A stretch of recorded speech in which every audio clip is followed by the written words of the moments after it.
tonight. I know it's wet and rainy and cold out there, so we really appreciate you being here. Thanks, Craig and Bill, for a great presentation. I'd also like to present Fred Schebesta, co-founder of Finder.com. Welcome, Fred.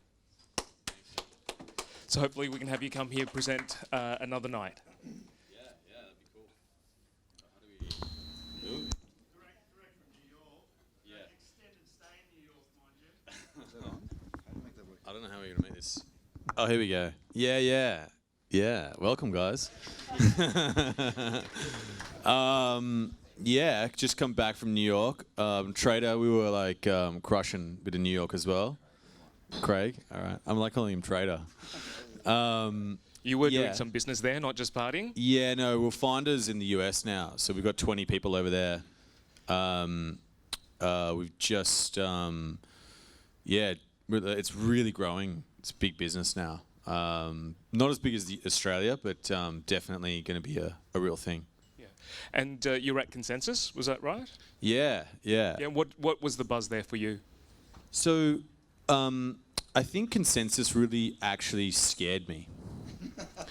I got really scared because I saw a whole lot of projects really just shilling stuff which is not real, and that scared me beyond belief. And then it took me a while to realize that there was just so many people there, but eventually once you realize there are some real projects out there, there are some real things happening, but there was just so much promise and fantasial discussion about things which are never going to happen, and it literally just freaked me out. So what's an example of a fantastical idea? I've seen I'm not going to, like, everyone's got their projects and maybe they're going to work, so I'm not going to, like, tear down anyone's project, but I was just genuinely scared. But then, and we were supposed to have a big rise. That's normally Consensus. Every year you had a bit of a rise in the market. Traders not going to like this, but we didn't see that. We saw the opposite, right? And I think that was because everyone got really scared. Normally you have, real things doing, all sorts of stuff and updates and things like that. But I've never seen so much shilling. I think I remember seeing one guy get actually called out as a scammer, like publicly, like screamed out of Consensus. Like, it was freaky. I was just like, wow, this is full on, right? And did he back down or did he keep going? Yeah, he just left. Yeah, and the other guy got kicked out as well, but unfortunately, because he didn't have a ticket. But no, but New York was good because I only went and saw one talk, and the one talk I saw was about OTC, and obviously we're working really hard on that right now.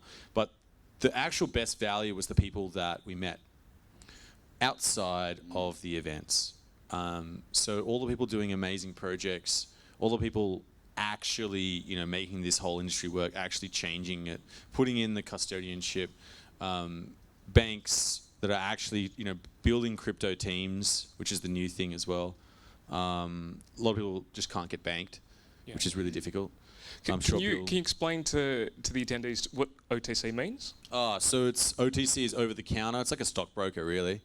So, you speak to us, we give you a price, we lock in that price, then you settle the trade. So like you deal with a stockbroker. Rather than going straight to the exchange. Correct, okay. Right. And it tends to be for bigger trades, so big volumes. That works pretty well. Okay, cool. So, Craig, you're at Consensus. Did you guys get to party together? What goes on tour stays on tour. Yeah, we were really conservative. We hung out at the library. Look, I was so busy most of the time. I actually saw you in the Australia part, but I didn't get to say hi. I mean, my whole New York Consensus event was a bit of a whirlwind. We were inundated with guests. We went there for guests. We went there to do a lot of things for a lot of people, and ourselves included.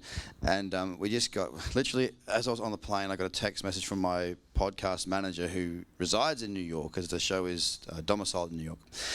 And she said we just hit #1 in the US business, the whole section. And I'm sitting on a plane about to take off. I'm like, oh, what's going to happen now? And we got there, and we had between 6 and 9 people a day. Now, let me tell you something about New York, right? You want to film in New York on the street, you can forget about that. we had no we had this wonderful, beautiful little library in my hotel, but you couldn't just hire each other. How much will it cost to hire it? You can't do that, sir. What if I was getting married? You can't do that, sir. I can't even do the fake marriage thing. But we had to run around New York trying to find really cool cinematic, good place to interview people. We kept getting kicked on from pillar to post. So it was really full on. You do that for 9 hours of a day, going from guest to guest. And let me tell you something. You know, because you're doing it right now.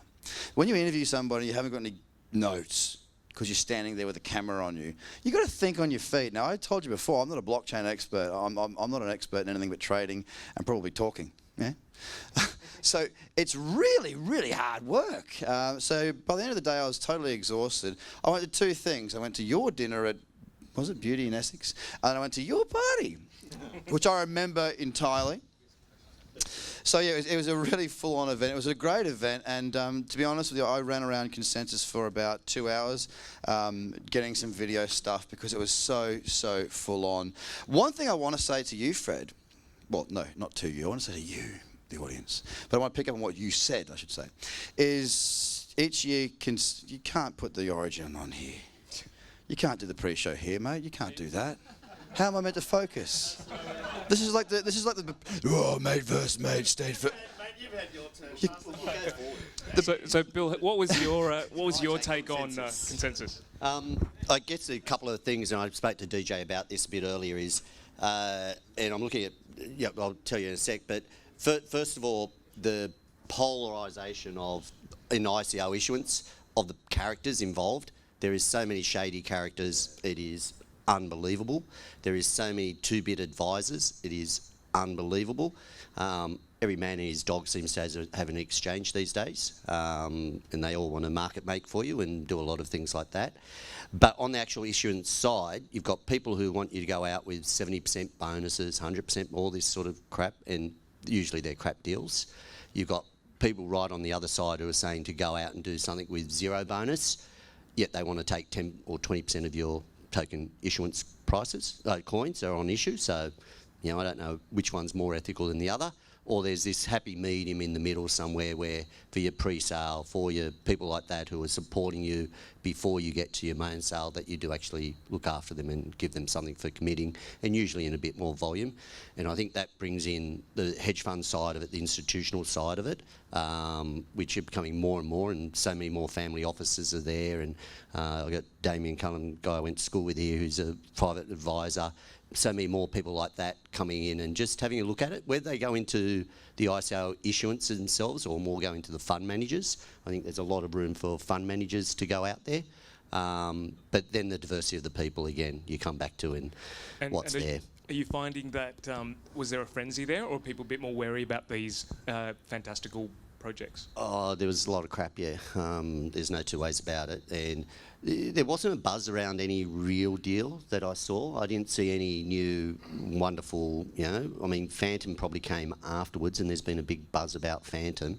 But it is protocol-based, a lot of it. A lot of people want to see protocol-based ICOs, and, Phantom was one of them, so it did extremely well. I think the talk was all about security and utility and stuff like that. I think we did that last time on the panel. I think we heard a lot about most things will become security and security issuance and be done a certain way. I don't necessarily disagree, other than we got our advice and we're a utility, and given I'm taking a lot of this risk as CEO that comes back and burns me, I'm happy selling it in most places as a utility token, because it's a utility token and it's not a security, and that's a risk I'm willing to take personally. Whether they come after you after the fact will be yet to be seen, but yeah, that was a lot Bill, of talk. You mentioned platforms were kind of hot. Where do we get to a point where there's too many platforms? What are your thoughts there? Look, the speed of the blockchain is the biggest thing, and usage and stuff like that, and anything that makes it all quicker and work better. You got to get to the PayPal level with your payments and what else have you. I don't know exactly how to do that or what's going to do that, but I'll give you one tidbit we had from one of the major banks who were over there about there. They still rated Bitcoin as the best thing they've ever seen. To give you an idea of how good Bitcoin technology is and the proof of work and everything behind it, they just said, look, that's the perfect solution. How you make that quicker or how you go from there is yet to be seen, but that gives you a bit of an idea of the thought process. Yeah, so I want to talk a bit about this because I'm a little bit worried about protocols right now. And I think if you had an index of protocols today, it's probably on an upswing. But my forecast is if you go back to the internet, right, and have a look at how the internet forms. So let's go back to TraderCobb's concept. We were in the 90s, I'm a 96er. I think we're in 96.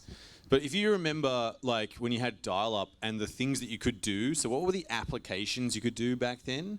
Like, you didn't really need heaps of speed. Like, you could kind of get by until there were applications like video and things like that. You were like, oh, this dial-up's not going to work. And so if you think of that swing, right, so you've got the swing of dial-up and then the applications that formed. Then you've got broadband and the applications that came after that, so YouTube, Facebook, things like that. And then we had mobile internet come, and now all the applications came, right? So if you go back, I think what happens is you get investments in infrastructure, so protocols and all those kind of things, and then you get dApps. So my forecast is in the second half of this year, when we get all these protocols launched, you'll have huge amounts of bandwidth available, huge amounts of blocks, huge amounts of transaction speed. You're going to see another flourish back to the dApp scene. We're going to see all of them come back. And so the projects, I think they're going to be big. This is not financial advice. This is nothing to do with financial advice, but I'd have a look, go back to the projects that were big 6-9 months ago that were applications. Those applications that were struggling because of transaction speed and things like that, they were great projects, they were great ICOs, and they're actually great ideas. Again, I think there are a lot. I don't know how to say exactly without giving financial advice. For example, my opinion could be. Anyone here tonight knows if they ever buy anything tonight, they've got 5 days to. No, it's just my opinion. So if you go back, okay, so the classic case of, say, CryptoKitties as an example.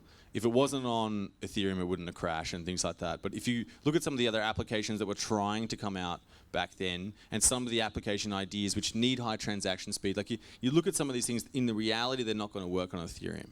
So if you zoom back in time right now and think of the ICOs that were big back then, I think you're going to see these protocols come out, they're going to go live, and those applications are going to work really, really well. So potentially gaming could work. Gaming was just, I just don't think it's that feasible. Like real-time games is just not going to happen. I think you could potentially see that with with EOS or things like that are coming out. And that's my forecast. So we're probably going to see, where are these protocols going to go? I think they're going to go essentially to near zero cost. And the reason for that is, if you remember when we first were on the internet, we paid about $5 an hour. Remember paying $5 an hour? And you were like, oh, it's loading and I'm paying $5. It's like I've got to reconnect. It's unbelievable, right? So $5 an hour. How much do you pay for internet right now? You pay, what, $50 a month? So you're paying, what, 0.0001 of a cent per hour, whatever it is. And you can probably download as much as you want. And realistically, so the cost of internet and the profit margin in that has obviously gone down. They need mass audience. But adoption goes up as well. So these protocols and things like that, what you're going to see is transaction costs and transaction fees, all those kind of things, and then these network effects everyone's talking about, they're all going to go down to near close to zero. That's going to be an unbelievable market. Like this idea of Ethereum and the cost you pay there for what you get, I shouldn't say this, but I'm forecasting interesting times for Ethereum unless they adapt. Literally going to be major troubles. That's the theory of what it's going to sound like.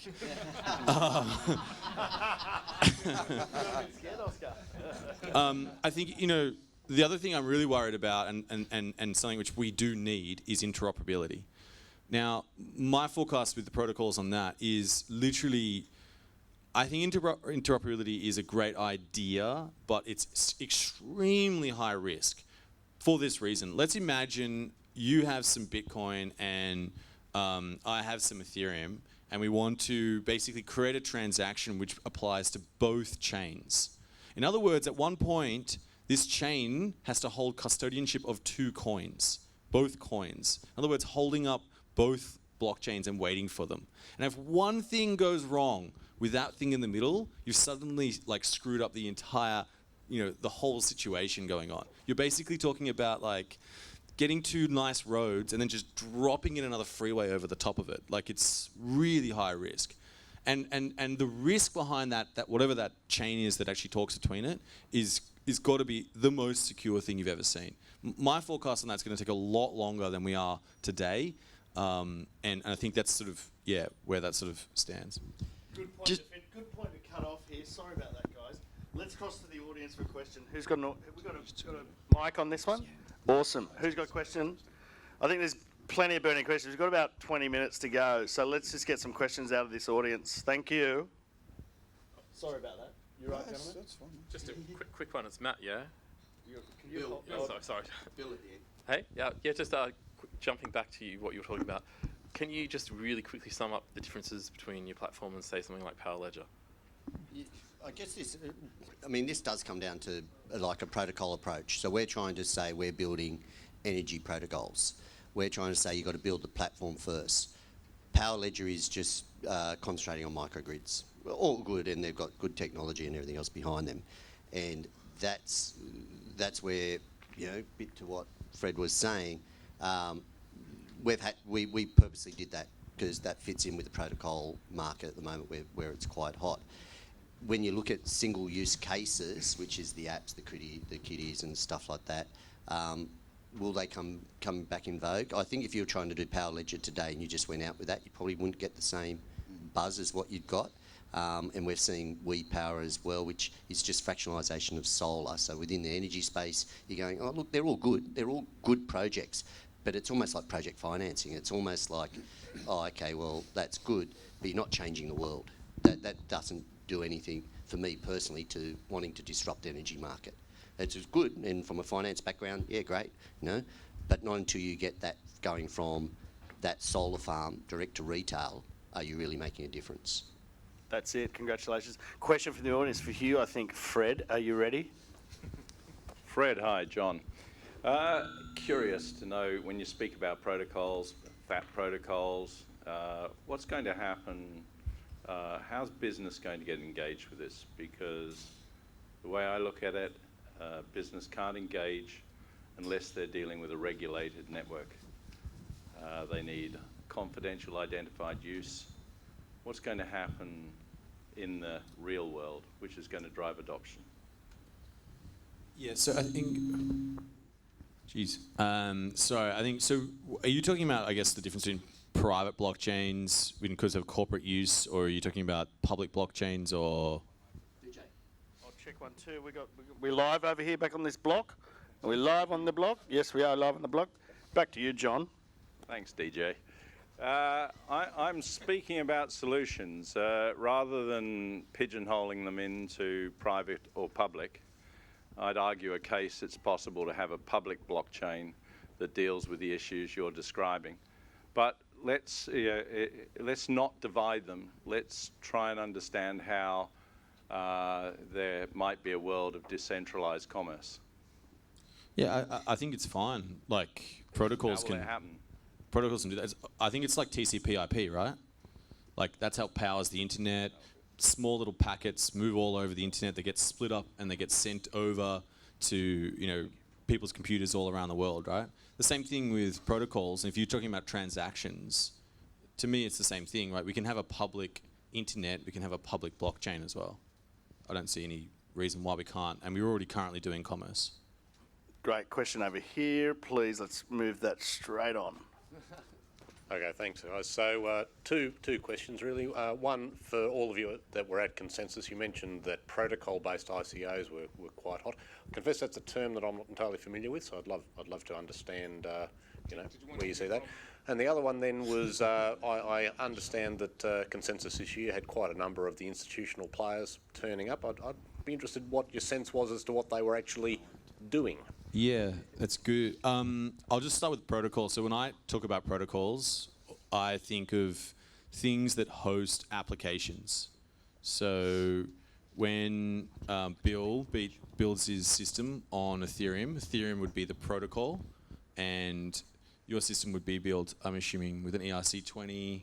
Obviously, the application itself is probably not on Ethereum itself for all those privacy reasons, but I think essentially it's the thing that hosts the these applications or hosts these transactions, if that makes sense. So they have coding languages that you can actually write onto it. So you can write smart contracts, anything like that. That's how I see that. But like Bitcoin itself has rootstock, so you can potentially see that as well as a smart or a protocol. But I think the rootstock itself is more the protocol, if that makes sense. I guess in terms of what were the instos doing. Sniffing around. Yeah. So there are some crypto banks there. So Silvergate was there, Signature was there, Bank of Silicon Valley. They tend to be they're the leaders right now in terms of banking. There were like some major corporations, like Microsoft was showing off, IBM with its Hyperledger. Who else did we see? We saw. Actually, no, I think that was about it, really. Yeah, it wasn't. All the legal firms, all the legal firms, yeah. all the service providers. PwC and those kind of guys. What were they doing? So they are laying the infrastructure to enable all the new applications, like I was talking about before, to be able to come about, and actually, obviously, getting those enterprise adoption and enterprise systems out there. I don't know if there's anything real or live out there. To me, that was all very future-looking rather than here is something we've done, if that makes sense. Maybe there were NDAs or things like that. I think a lot of people are trying to find they've got their hammer and they're trying to find a nail, if that makes sense. That's how I felt. Did you sign a few NDAs, Fred? I did sign a few NDAs. Oh, great. Now, let's all hear about those. Come on. What do we got? Mate, Let's you're open in the close tin of quarters NDAs. here. You're in close quarters. There's no financial advice being given. We've got the rugby coming on. Right, we've got security downstairs. You're amongst close friends. Most of these people, come on. Come on, You mate. can buy Fred a drink What are we later. on? He'll Where are tell we? you. Maybe afterwards. How about afterwards? So We'll take Craig, a photo with the ball and then we'll have a talk about it afterwards. so Craig, what was your perspective on blockchain protocols? I interviewed a few. Look, don't forget, I'm not the tech dude, right? I'm not the guy who gets into the tech and nitty-gritty. What I did notice, I think out of the 20-odd people, I think I interviewed 4 different protocols. And the different thing for me was to sort of look at it and go, my question was, what makes you different? And a lot of them struggled. Oh, well, we do this, this, and this. It's like, well, so does he. So does she. So does that why are you better? A few of them are just forks of Ethereum anyway, right? A lot of them would, you go, so they want to go into this whole conversation about the tech, and I'm like, look, that's just not my world, man. Like, we're not going there. I want to talk about your business. What is it? What makes you different? If we can look at a selling point, if you've got a business, you've got to have a unique selling point. If you want to stand out from the crowd, which is crowded, what makes you better? And a lot of them struggle to answer that. Would you short an index of protocols right now? Ooh. How many are in it, and what's the weighting? Keep EOS out of it, and keep EOS out of it, and a couple of others, and potentially. But I look at the charts, mate, so it's difficult to say. Okay, great. Let's go back to the audience. I've got a question over here, and get your questions ready because I need some more out of the audience, please. These guys are talking far too much amongst themselves. There's one here quickly. Hey guys, just because of the audience here, and we're talking generally about this space, I'd just like to get your thoughts on how would you go about running your own ICOs, and what are the processes that need to So take let's throw to place? Bill, who's running his own ICO. Great question. Good question. Been a wonderful experience, I can tell you that, and there's nothing like going all the way down the rabbit hole, okay? And I'm in it big time now. It's bullshit that you can just put a white paper out and hope for the best. You need the right advice at the right time. Oh, isn't that what you've done? And, well, we did originally. Yeah. But no, I think there's a lot to be learned about exactly how many people actually got a project up, how many people got MVP, how many people have actually got a business case. And it depends what you're doing. If you're doing something on a protocol, Phantom have just proved you can get 150, 200 million by writing whatever they wrote, and there's good, smart people behind it, don't get us wrong, but that was a huge buzz. If you've got a project, the biggest thing now is whether you go security or whether you go utility, and are you an application, are you a business who's just now trying to do a security type issue because there's this massive pool of capital. There's this $350 billion worth of capital over there, and it's a hell of a lot easier dealing with them than dealing with the VC people, let me assure you. Yeah, it's simple as that, but you've got to make the use case. Yeah, Fred. Oh, I was just gonna. No, Fred, go for it. Go for it. I was just gonna say, I'm really keen to see this no CO movement, like no ICO movement. You've got projects like Ravencoin. You've got projects like Amovio that's just come out, which is the guy out of Rep who's just launched it straight to mainnet, no ICO. You've got Bitcoin itself. You've got real projects. I want to see that, to be honest, and then I might let's go for an ICO after that. Obviously, some projects can't do that. That's how I started Finderbot, right? I literally launched WordPress, wrote content, got connected people up, right, with banks, did SEO, right, got it listed on Google, blah, blah, blah, blah. But they're real businesses. That's what I want to see. So that would be my advice to the room is build something on the blockchain or using the blockchain, build a real company, and then do an ICO. Because I think that's what people are really concerned about right now. There are so many Fantasia professors and dudes who have cracked space technology and stuff which I don't understand, but we're not actually there right now. We need applications. We need real life adoption.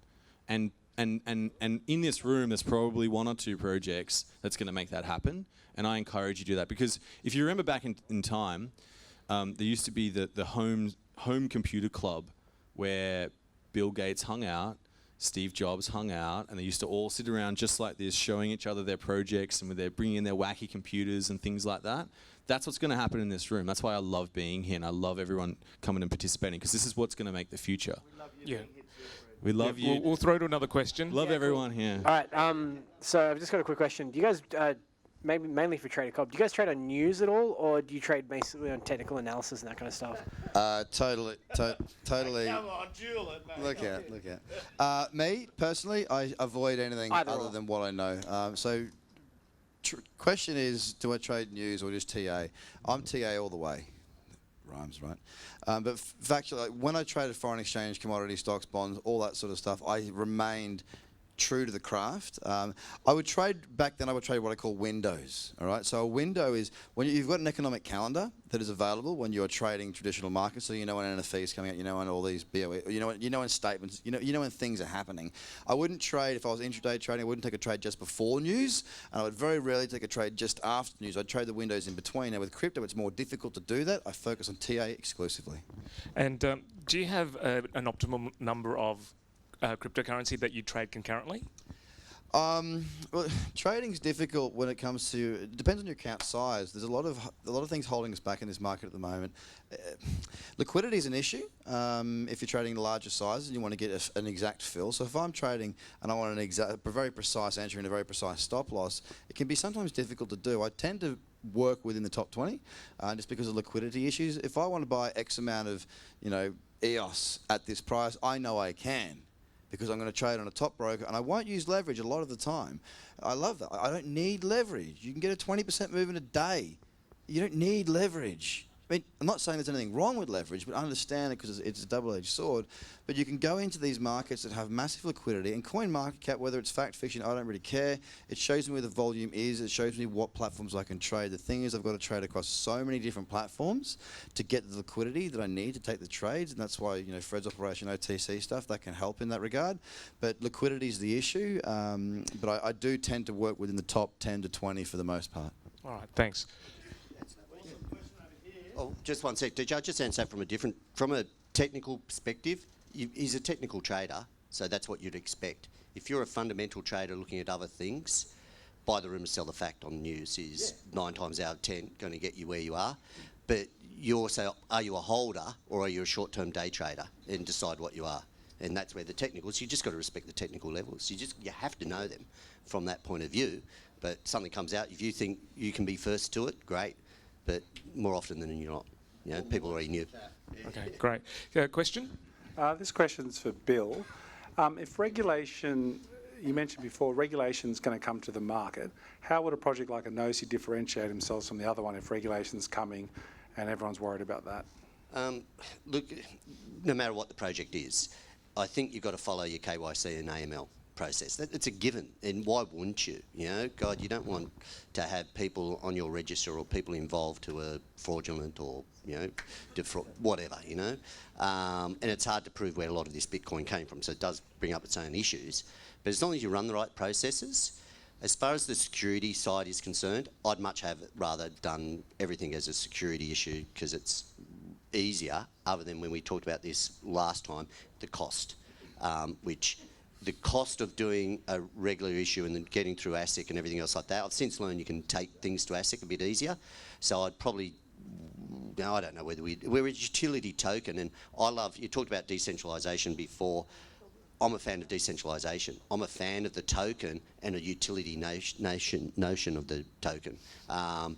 Whether you could still do security, Don't get royalties excited. and We're stuff just like that. getting a little warm up, and we're still listening to the conversation. I love security tokens that are royalties, and why I like royalties is because I don't have to worry about the profit and loss of some stupid buggers' accounting policies and stuff like that. Exactly. And I see that as the biggest. You know, you look at commodities. I know so many family offices that made so much friggin' money out of doing royalties. It's unbelievable. So I love that side of it.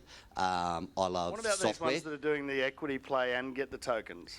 Again, you then distinguish haven't between seen an many equity of. reward and you're distinguishing between the token reward, and how do you divide them up, and do you bifurcate the two? I looked at that for a banking thing I looked at once, and it just gets hard, you know, to get the economics between the split between them. I'd rather totally decentralised system, and so you ask where that comes from. You can do it. You can have governance which is totally decentralised. You can build these things as the software is probably a great example where you can build something, make it open source and get paid for it now.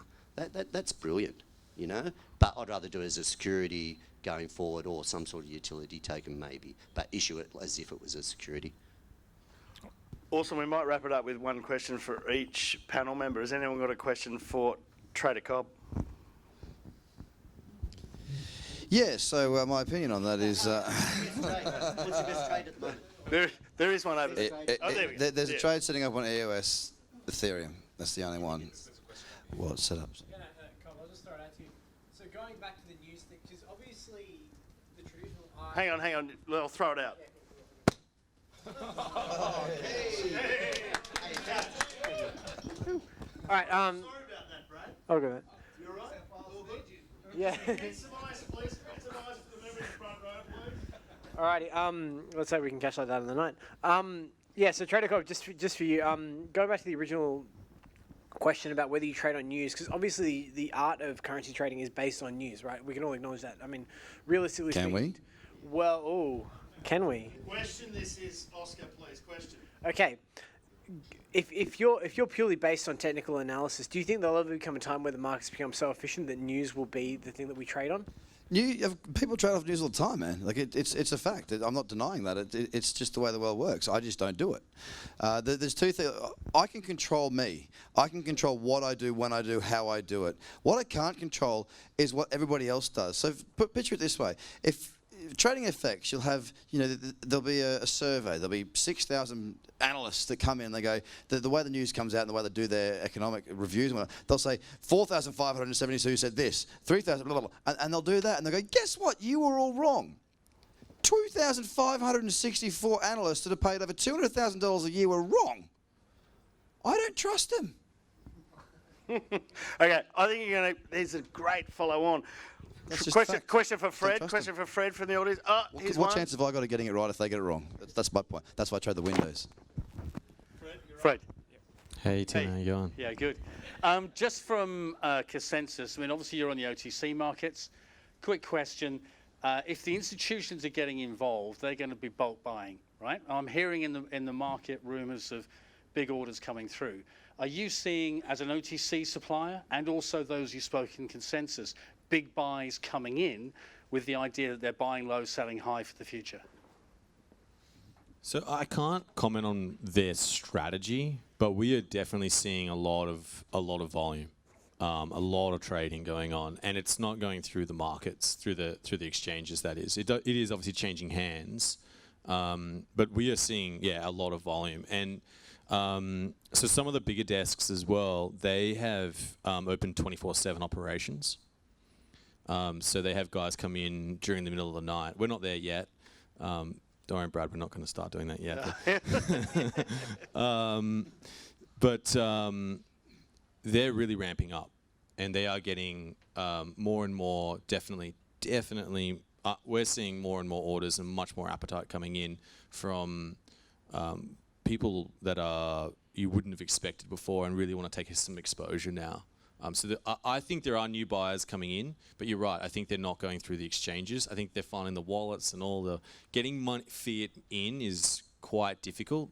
But once you've got it in, you want to trade a big volume. I think you go through an OTC. That's how you get in. Awesome. And final question tonight to our major sponsor tonight, for apart from the football. But anyone got a question for Bill? Oh, would you like the microphone? When moon. Yeah, thanks. Okay, great. So I'm going to wrap it up now. Oh, hang on, Ty. So thanks, David, for organising such a great night and my request for wine. That was awesome. Thank you. And to our My fantastic panel. Thanks, guys. Awesome.